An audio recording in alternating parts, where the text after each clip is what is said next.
आता मला खरं खरं सांग, राजन हाच ईशाचा खरा बाप आहे ना? ईशाचा खरा बाप आहे ना? खरा बाप.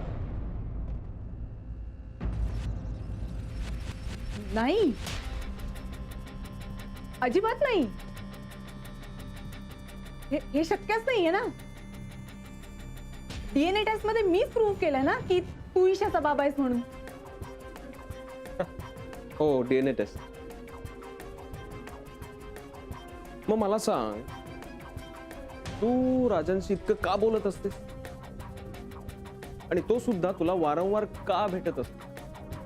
क्रांत, पुन्हा एकदा सांगते, आम्ही फक्त चांगले मित्र आहोत. मित्र नाही भेटू शकत का एकमेकांना? आम्ही नाही बोलायचं का एकमेकांशी? नाही नाही नाही, असं नाही. पण हे बघ, तू कसंही आणि कितीही टाळलंस ना, तरी सुद्धा माझी खात्री आहे की राजन हाच ईशाचा खरा बाप आहे.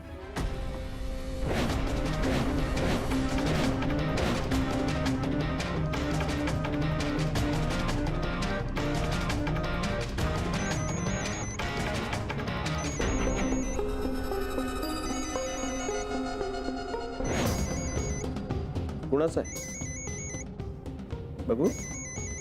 अरे राजन, घे घे घे, स्पीकर बेटा.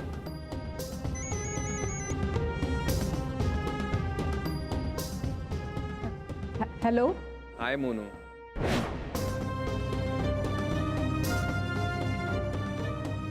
आय रिअली मिस यू ग. प्लीज मला सोडून जाऊ नकोस.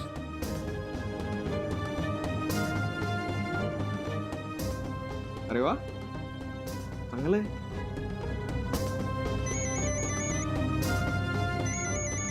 घे घे.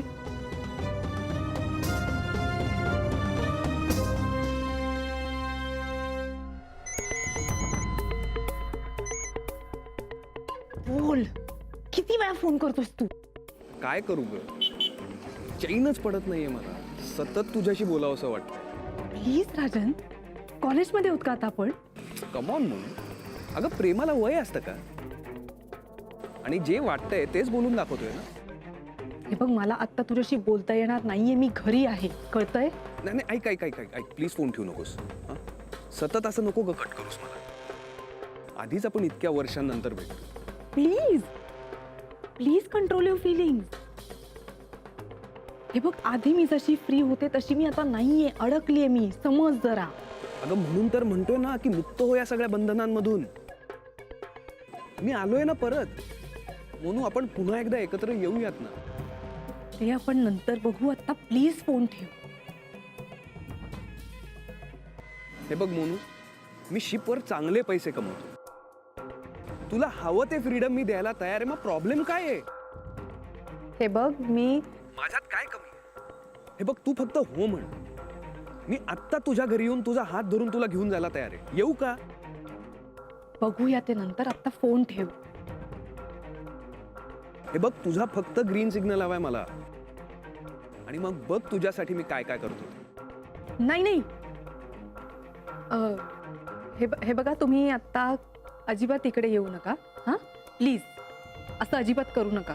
ऑलरेडी इतकी वर्ष फुकट गेली आहेत म्हणून मला अजून एकही दिवस फुकट घालवायचा नाहीये. तुम्हाला कळतंय का? मी आता तुमच्याशी बोलू शकत नाहीये. मला आता नाही बोलता येणार. प्लीज फोन ठेवा. हां, मी नाही ठेवणार फोन. मला उत्तर हवं. मला नाही बोलता येणार आहे आता, सांगितलं ना. हां, मी फोन ठेवते आता. ओके?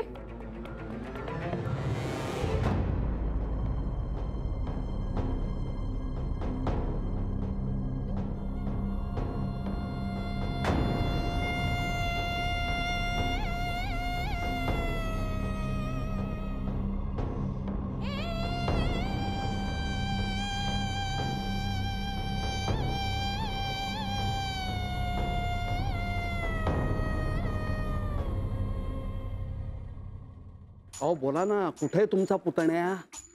अहो आता मी काय सांगणार तुम्हाला नानू मामा. अहो तो घरात नसतो, सारखा बाहेर गायब होतो. काय सावंत, हे जरा सगळं संशयास्पद आहे असं नाही वाटत तुम्हाला?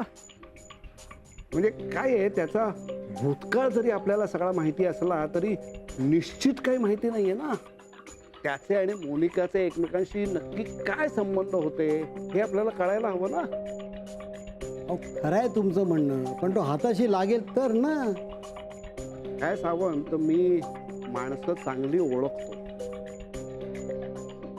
या प्रकरणाचा मी विचार करतोय.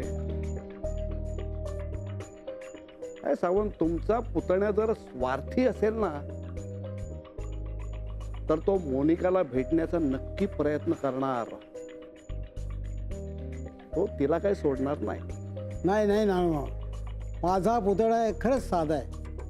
वस्तात तर तुमची सून आहे, तिनेच त्याची वाट लावली ना. छान. हे म्हणजे उंदराला मांजर साक्ष असं झालं. हो सावंत, कशावरून तुमचा पुतण्याचा लबाड नसेल? काय त्या दोघांचं एकमेकांशी काय नातं होतं हे आपल्याला कळायला हवं. ते जास्त महत्वाचं आहे. म्हणून सावंत, मी तुम्हाला सांगतो की तो घरात काय करतो, फोनवर कोणाशी बोलतो ह्याच्यावर जरा नीट लक्ष ठेवा. ऐका, त्यातनं आपल्याला काहीतरी क्लू सापडेल. अहो खरं आहे तुमचं नानू मामा, पण माझा पुतणा खरंच साधा आहे. हा, पण जर का त्याला कोणी फसवलं तर तो त्याला सोडणार नाही. तसा खूप चतुर आहे बरं का तो. आता काय माहिती कुणी कुणाला फसवलंय ते. नानू मामा, जर का मोनिकानी त्याचं आयुष्य बर्बाद केलं असेल ना तर तोही तिचं आयुष्य बर्बाद करण्याचा नक्की प्रयत्न करणार. तसा सोडणार नाही तो तिला. उत्तम आहे सावंत. म्हणजे तसा जर काही त्याचा प्लॅन असेल ना तर आम्ही सगळेजण त्याला साथ देऊ. काय शेवटी तुमचं आणि आमचं उद्दिष्ट एकच आहे. म्हणून तुम्हाला म्हणतो सावंत, तो घरात आल्यानंतर काय करतो, कोणाशी बोलतो, कुठे जातो याच्यावर जरा नीट लक्ष ठेवा. मोनिका त्याच्या किती संपर्कात आहे आणि मोनिकाला धडा शिकवण्यासाठी तो आणखीन कोणाची मदत घेतो का हे आपल्याला कळायला हवं ना.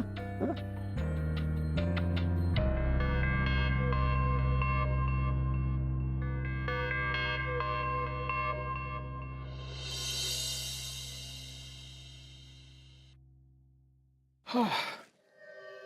ये चहा घेतोस का? नाही नाही, चहा नकोय मला.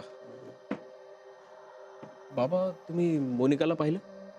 अरे हो, मी रात्री एका झोपेवरती पाणी प्यायला उठलो होतो.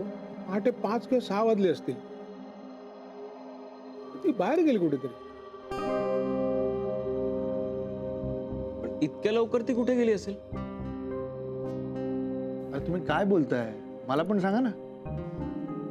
काका, आम्ही मोनिकावर लक्ष ठेवून आहोत. कारण तिच्या आयुष्यात एक जुनं वादळ आलंय. जुनं वादळ? अरे पण तिच्या पूर्वायुष्याबद्दल आपल्याला काहीच माहित नाही.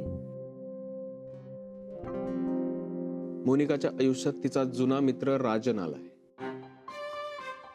राजन? ताई सांगत होती.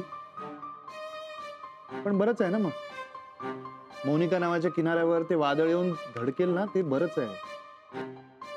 आणि समजा तो आला इथे, ती गेली त्याच्या बरोबर, बराच आहे ना, आपली सुटका तर होईल. हो, ते बरोबर आहे. पण तुम्ही फक्त आपला विचार करता.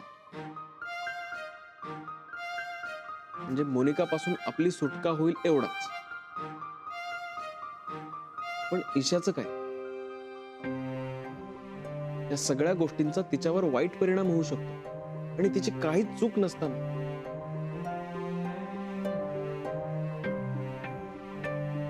ती खूप हुशार आणि गोड मुलगी.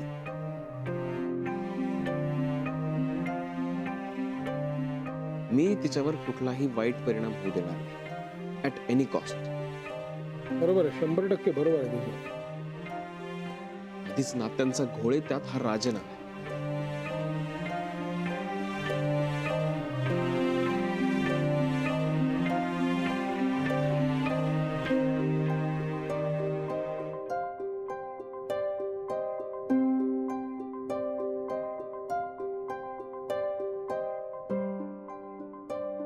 ती फोन का नाही उचलत आहे?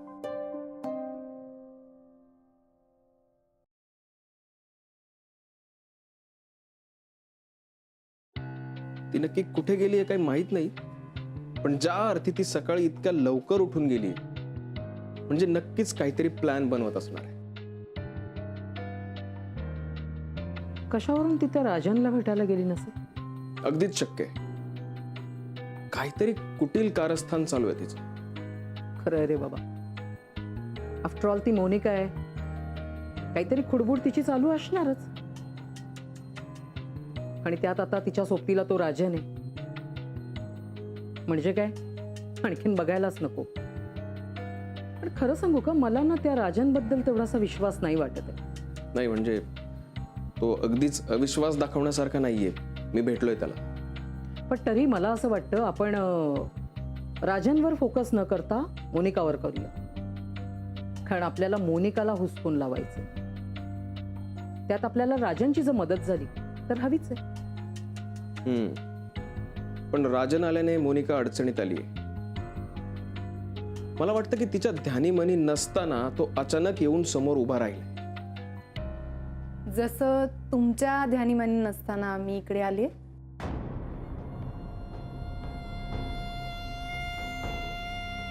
आफ्टर ऑल मी आल्यानंतर कोणाला आनंद होत नाही.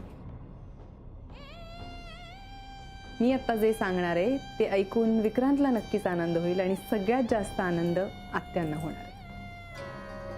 दे मग, तुला जी काही गुड न्यूज द्यायची असेल ती दे. तुझ्याकडनं गुड न्यूज म्हणजे जरा अवघडच आहे. मी एक डिसिजन घेतलाय, पण तो डिसिजन फायनल आहे का नाही हे तुमच्यावर अवलंबून आहे. बघ, जे काय आहे ते लवकर सांग. मी डिवोर्स कन्सिडर करते. डिवोर्स? हो आत्या. विक्रांतशी तेच तर हवंय ना तुम्हाला? हे बघ, आम्हाला काय हवंय काय नको त्याचा विचार तू करू नकोस.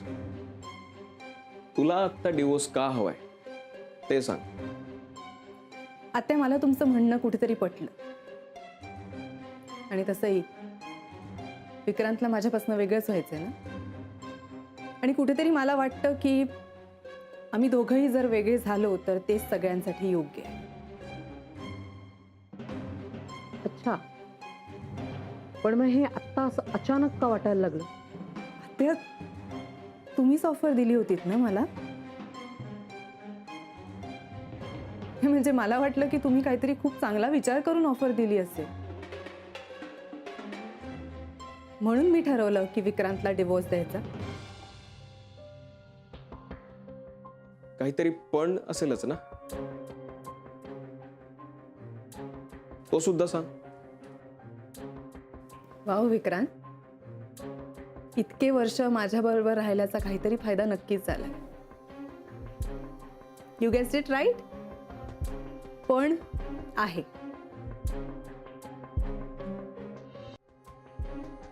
ईशासाठी बँकेत जे काही ठेवलंय त्याचे अधिकार ईशा 18 वर्षाची होईपर्यंत तुझ्याकडे आहेत, बरोबर? ती सगळी मालमत्ता मला हवी आणि त्या बदल्यात मी स्वतःला तुझ्यापासनं वेगळं करेन. गुड. What's it?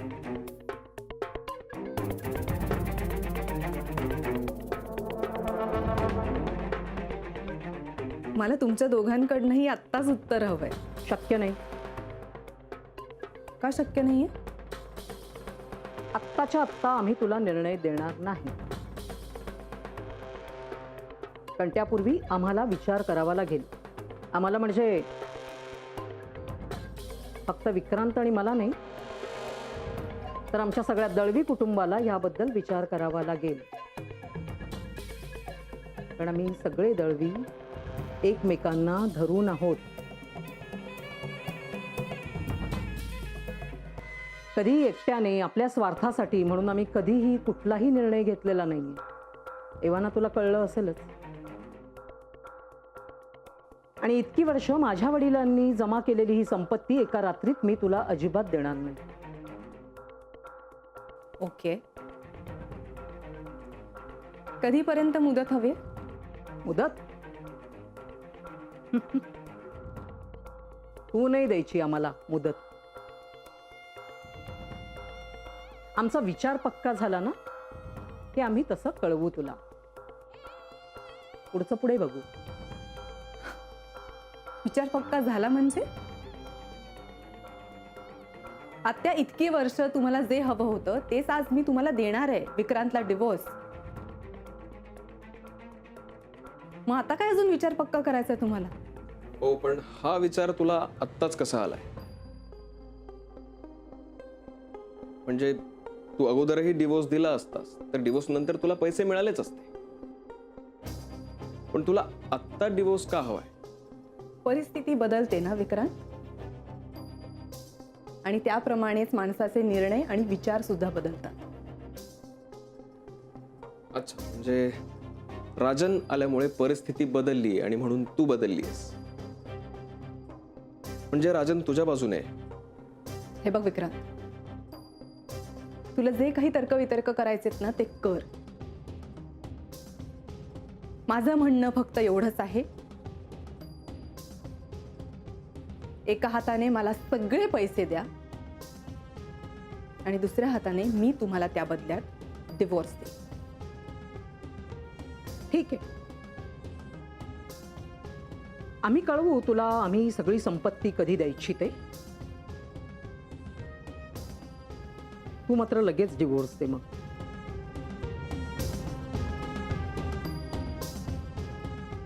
ओके.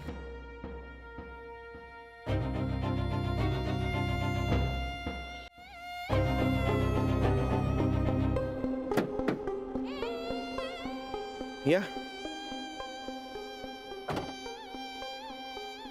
काय आत्यांनी काय ऐकलेलं दिसत नाही तुमचं?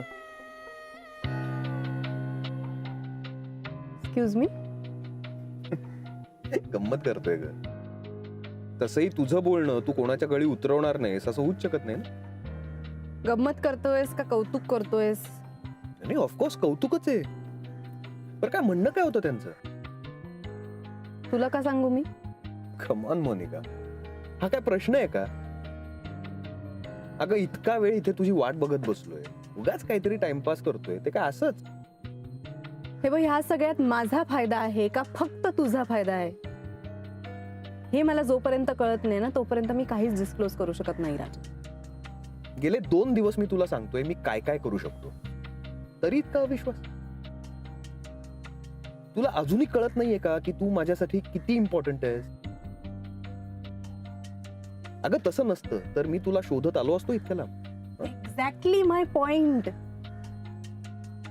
इतके वर्ष कुठे होतास तू आणि अचानक माझी आठवण आली. आणि तू आता जे काही म्हणतोयस की तू खूप इम्पॉर्टंट आहेस, 4 वर्ष तू कुठे होतास रे मग? आणि हे सगळं झाल्यानंतर मी तुझ्यावर विश्वास ठेवेन अशी अपेक्षा करतोयस तू? तुझ्याचसाठी आलोय का फक्त? तुझ्या आठवणींनी चैनच पडू दिलं नाही का मला? प्लीज, माझ्याविषयी जर खरंच एवढं वाटत असतं ना तर सोडून गेला नसतास तुम्हाला. माणूस आहे का मी? चूक होऊ शकते ना माणसाकडून. या राईट, चूक होऊ शकते पण त्याची शिक्षा सुद्धा तो भोगतो. अगं इतकी वर्ष वाया गेली आहेत माझी, भोगली की शिक्षा आता? 10 वर्ष गायब व्हायचं एखाद्या माणसाने आणि 11व्या वर्षी परत आल्यानंतर आपोआप त्याला माफी मिळते का? मॉन मोनिका, सोड ना आता सगळं, भोगलंय ना मी. तू काही भोगलेलं नाहीयेस रे, किंवा कदाचित तू भोगलंही असशील पण मी तुला शिक्षा दिलेली नाही. खरं सांग, हं? तुला मनापासून मला शिक्षा द्यायची नाहीये ना? राईट? बरं असो, दे मला शिक्षा. वाईट वाग माझ्याशी, घालून पाडून बोल, अपमान कर.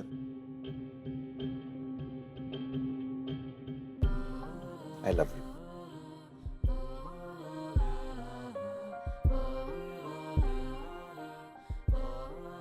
कुठे जायचं जेवायला? तू नेशील तिकडे. वा, चला. 1 मिनिट.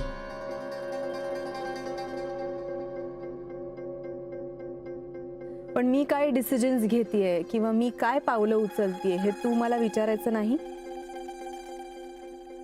आणि मी सुद्धा तुला सांगणार नाही.